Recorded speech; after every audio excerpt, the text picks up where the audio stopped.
Oh, my name is Ilana Ozernoy. I'm now a recovering foreign correspondent. I run the Marie Colvin Center of International Reporting at Stony Brook University. But I started out in Moscow, the daughter of dissidents, who eventually did wind up immigrating to America with the help of Teddy Kennedy, and like all immigrants, broke with the old world and embraced freedom and wanted me to become something really reliable, like a lawyer, a doctor, someone who wouldn't have to struggle the way that they did. And of course, I told them I wanted to be a reporter. They didn't like that very much. So no one really encouraged me to become a journalist or foreign correspondent, except actually one person here, Ron Haviv, who I'd met while interning at the White House during the Clinton administration.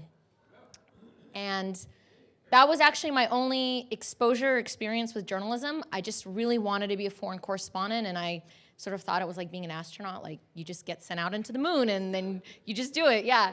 So that didn't turn out that way, because after I graduated from college and I went and I applied for every journalism job there was, I couldn't get a job because I had no experience, and I was told, hey kid, that's great, we're really happy you want to be a correspondent, go get some experience and then come back and apply for the job. And so it's the age-old trick of how do you get experience without getting a job? How do you get a job without getting experience? So I applied for graduate school and was heading to graduate school when 9/11 happened. And I was actually overseas when 9/11 happened. I was in France and I was heading back to New York. And I came back to New York, made a fake press card, laminated the press card, went down to Ground Zero, tried to run around Ground Zero with my fake press card, and didn't get any stories.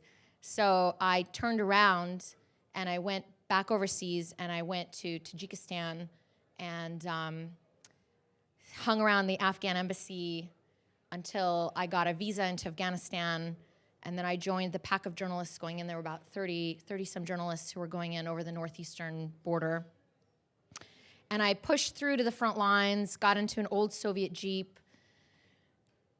There were no gas stations, obviously, in the Hindu Kush, so we had stuffed like jerry cans of gas underneath the seat, and there were windstorms, so our windows were closed, and so we were breathing these gas fumes and driving over mountains with a very precipitous drop, and it was all very strange and very exciting, of course.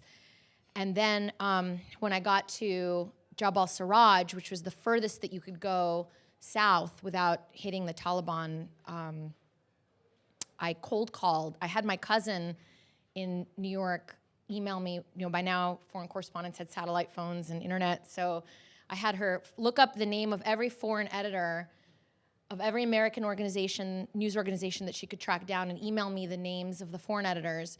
And I cold called every news organization on the list, including, I called the Dallas Morning News. They were very nice. They said no. I called the Chicago Tribune. They asked me to send my resume, which I said, the Taliban are a mile away. And they said, we'd really love to see your credentials. And that didn't work. So I kept calling, and I finally got this guy, Roy Green, who was a foreign editor at the Boston Globe, and he sounded very, very busy. And by that point, I had really, nailed my pitch, and I said, there's really big news. The Americans have dropped a bomb on the wrong side of the front lines, killing 2 members of the Northern Alliance. And he cut me off, and he said, yeah, send me 700 words. Didn't even get my name. Did not get my name. And so at that point, and I was staying in this mud hut, which they called the writer's house, in this little village of Jabal Sarraj. And it was called the writer's house because it had all of these great, war correspondents, Mark Franchetti of the Sunday Times, and Remy Oudon from Le Monde, and AFP was there, and Daily Telegraph, Marcus Warren, all these really just men who'd been to all of these amazing places and done some really great journalism. And there I was, 23 years old, and I'd never written a news story. I'd literally never written a news story, so I had to go with my tail between my legs to one of them and say, so I just sold my first news story, and I don't know how to write it. And I remember this very well because it was actually Matt McAllister from Newsday, and he said, oh, how sweet. And he goes, come here, have a seat. He's like, first you write your lead, then you write a nut graph, then you put in a quote, put some color, a little political, historical context, and you're off to the races. So he helped me write my first story, which ran on the front page of the Boston Globe, which actually made me lose a little respect for the Globe. And then I pitched another story, and I really wanted to be a magazine writer. So when Kabul was falling, I was at Bagram Air Base, and I called U.S. News and World Report. The foreign editor at the time was this really wonderful guy called Terry Atlas, who's now at Bloomberg. And I said, Kabul is falling, I'm at Bagram, this is amazing, the Taliban are, And he's like, who are you?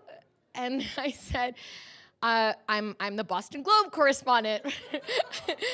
And he's like, yeah, that's okay, thanks, we'll get it from the wires. And I promise here on camera, this is the only time I've ever sweared at an editor, I said, please, please, please give me a chance, I promise I won't fuck it up. And he said, after a very long silence, okay. So I covered the fall of Kabul for US News, and they wound up sending me to Baghdad 2 years later, where I set up the bureau and ran the bureau for 2 years and became a foreign correspondent. So that's my story.